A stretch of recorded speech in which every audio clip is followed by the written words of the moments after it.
So today, I want to continue my on-again, off-again sermon series, Lies My Pastor Told Me. Today's reading really lends itself to this. And it's Lies My Pastor Told Me, Heroes of the Bible. Now, for those of you who grew up like Silent Generation or maybe you're a baby boomer, you probably grew up, especially in like Sunday school, with the Heroes of the Bible movement, which was this idea that you could look at all the heroic things that all the people in the Old Testament, the New Testament did as heroes of the faith. Very sort of, think Avengers, Superman territory definition of hero, rather than the sort of everyday hero's definition of hero. And I honestly think this has done not a great service to the church, and we'll get into why, but I want to go ahead and just look at these heroes of the Bible today that we find and talk about how they're not as heroic as they might seem. So let's take on what's going on today in the gospel. So what you have is Jesus appearing to the disciples who doubt that he has died. So he told them, I will die, I'm going to go into Jerusalem, I'm going to be killed, 3 days later I'm going to resurrect, meet you guys in Galilee.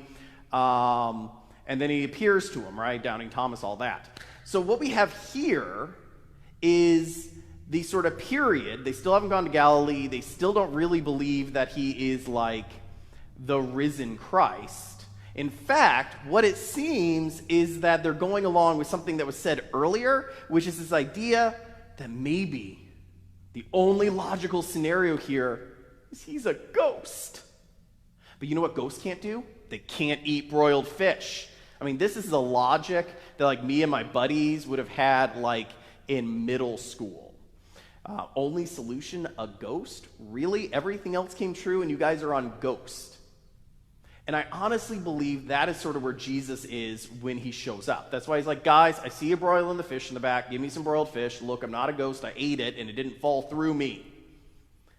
Maybe this, like all my other predictions, came out correct. See, these guys aren't getting it. The women told them they saw Jesus. The women told them Jesus has risen. And these guys, even after seeing Jesus, still are thinking the most probable scenario here is he's a ghost. Let's test it. After all this, after Maundy, Thursday, after Good Friday, after Palm Sunday, after Easter, they still aren't getting it. These guys aren't heroes. At least they're not heroes in the Superman, Avenger sense of heroes. These guys are some seriously flawed humans. Now, this isn't just true in the New Testament. I mean, we saw this when he called these guys, right? I mean, most of them are fishermen that he calls. We heard that months and months ago, that story. It's worth noting, if they're in the middle of the day mending their net, that means one of two scenarios broke out.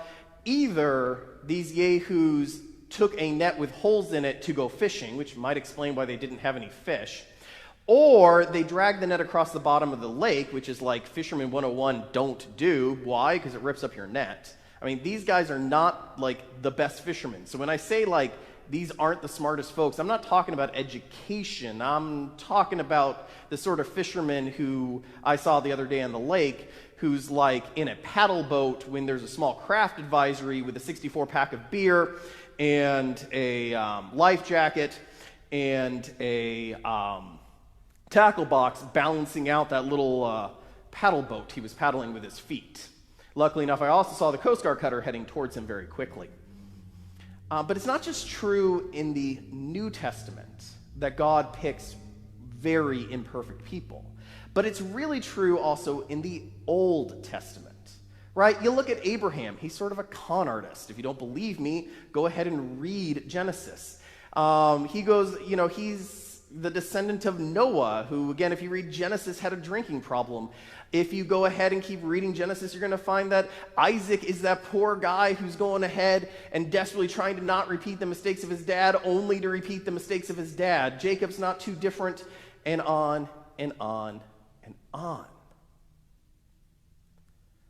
From the Old Testament, from Genesis, all the way through Acts of the Apostles, God chooses perfectly messed up human beings, not heroes.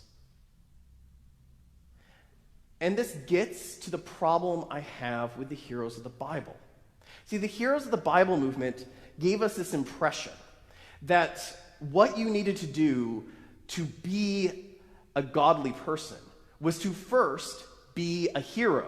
Because it gave this impression that God went and picked the best of the best of the best, that these perfect people did perfectly good things all the time. But that's simply neither true nor biblical. And in believing that God got the best of the best together on his team to carry out his plans, leaves most of us out. Because I don't know about you, most of my life I've not been the best of the best of the best. I've been good to be fairly decent. And when we realize that God grabbed folks who were imperfect, who weren't the best of the best, who weren't the heroes of society, we can realize that God can do that for us too. See, like Peter, he's sort of an idiot fisherman, okay? And again, like I said, when I say that, I don't mean that he's uneducated. Some of the most uneducated people I know are also the smartest, and some of the most educated people I know are some of the not smartest, okay? I knew a guy with 4 doctorates from Yale University who I encountered because he didn't understand how a checkbook worked. Again, image, guy in paddle boat. That's Peter. But if we realize that God can take the Peters of the world, and God can take the Abrahams of the world, and God can take the Noahs of the world, and he can transform them into real everyday heroes, then he can do the same with you, and with me, and with all of us. So if you're sitting around and you're sort of that guy in your family that does the sort of iffy business, maybe part of that pyramid scheme, no one really wants to hear from you, don't worry, God can make you a hero too, just like Abraham. If you're the guy who goes out and is, in the paddle boat with your 64 pack, don't worry, God can make you a hero just like Peter. If you're the person who goes ahead and maybe struggles with the bottle, don't worry. God can make you a hero just like Noah. See, there's the hope. There's the promise that we lose if we fall to the fallacy that God only needs heroes. For what God needs is you, me, and everyone with all our flaws, with all our troubles. And he will take us as we are to make us into the everyday heroes the world needs. Amen.